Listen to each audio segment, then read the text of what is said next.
Hi எல்லாருக்கும் வணக்கம். எல்லோரும் எப்படி இருக்கீங்க? இன்றைக்கி ஈவினிங் சரி சும்மா ஒரு வாக் போகலாம் அப்படின்ட்டு மொட்டை மாடிக்கு தான் போயிருந்தேன். அங்கே போய் பார்த்தா இந்த மலை, இந்த சூரியன், இந்த பறவைகள் எல்லாத்தையும் பார்க்கவே ரொம்பவே அழகாக இருந்துச்சு. அதனால் மொட்டை மாடியிலே ரொம்ப நேரமாக ஸ்பெண்ட் பண்ணிக்கிட்டு இருந்தேன். சரி வீட்டுக்கு சீக்கிரமாக ஹஸ்பண்ட் வந்துடுவாங்க வேலை முடிச்சுட்டு அப்படின்ட்டு, சரி போய் ஒரு ஈவினிங்காக குயிக்காக ஒரு ஸ்நாக் பண்ணலாம் அப்படின்ட்டு தான் கீழே போயிட்டு வெங்காயம்லாம் கட் பண்ணிகிட்டு இருந்தேன். வீட்டில் இட்லி மாவு தான் இருந்துச்சு. சரி இட்லி மாவுலேயே பணியாரம் சுடலாம் அப்படின்ட்டு தான் ரெடி பண்ணிக்கிட்டு இருந்தேன்.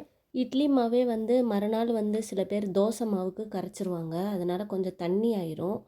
அதனால் அந்த மாவு ஊற்றுனோம்னா பணியாரத்துக்கு புஷ்ஷுன்னு வராது, சப்பி வரும் கொஞ்சம். அதனால் அதோட லைட்டாக பச்சரிசி மாவு கலந்துக்கிட்டிங்கன்னா நல்லா புஷ்ஷுன்னு பணியாரம் சூப்பராக வரும். அந்த மாதிரி ஆட் பண்ணுங்கள்.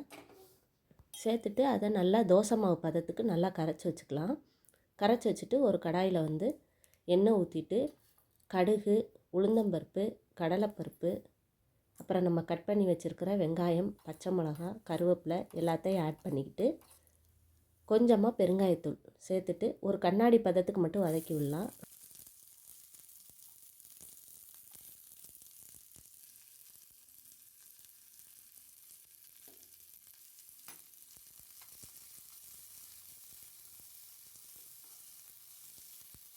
இப்போ வதக்குனதை அந்த மாவோட ஆட் பண்ணிக்கலாம். ஆட் பண்ணிவிட்டு நல்லா கலந்து விட்டுக்கலாம்.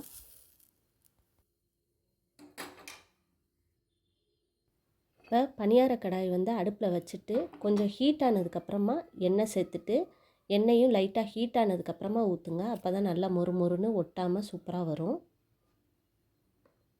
இப்போ இந்த பதத்துக்கு நல்லா மாவு கொஞ்சம் கெட்டியாகவும் இல்லாமல் தண்ணியாகவும் இல்லாமல் இந்த பதத்துக்கு நல்லா கரைச்சி வச்சுக்கோங்க. இப்போ அதில் ஆயில் சேர்த்துட்டு நம்ம சேர்த்துக்கலாம். இப்போ இதில் எண்ணெய்க்கு பதிலாக நீங்கள் நெய் கூட ஆட் பண்ணிக்கலாம். ரொம்பவே டேஸ்டியாக இருக்கும்.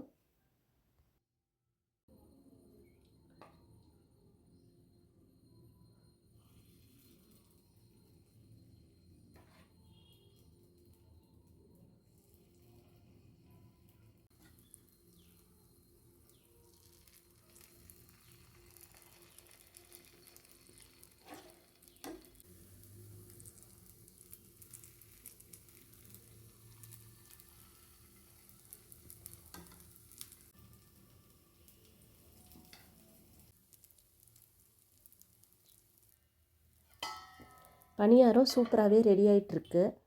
சரி அதோட சூடாக ஏதாவது சாப்பிட்லனா எப்படி இருக்கும், அதனால தான் சரி பூஸ்ட் போடலான்ட்டு பாலை காய்ச்சிட்டு இருந்தேன். அப்போ பார்த்திங்கன்னா சர்க்கரையும் தீர்ந்து போச்சு. சரின்னா அதையும் கொட்டி வச்சுட்டு பணியாரத்தை பார்த்தா ஒரு பக்கமாக நல்லா வெந்துருச்சு. சரி அதையும் திருப்பி போட்டுடலாம் அப்படின்ட்டு திருப்பி போட்டுட்ருந்தேன்.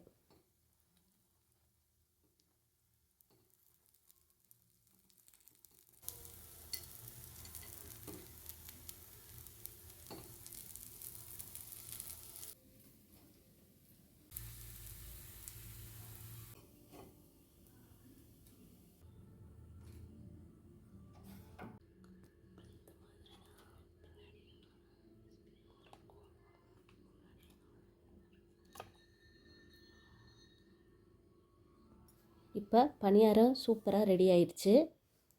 அதோடைய பூஸ்ட்டையும் ரெடி பண்ணிடலாம். ரெடி பண்ணிவிட்டு போய் கொடுக்கலாமா?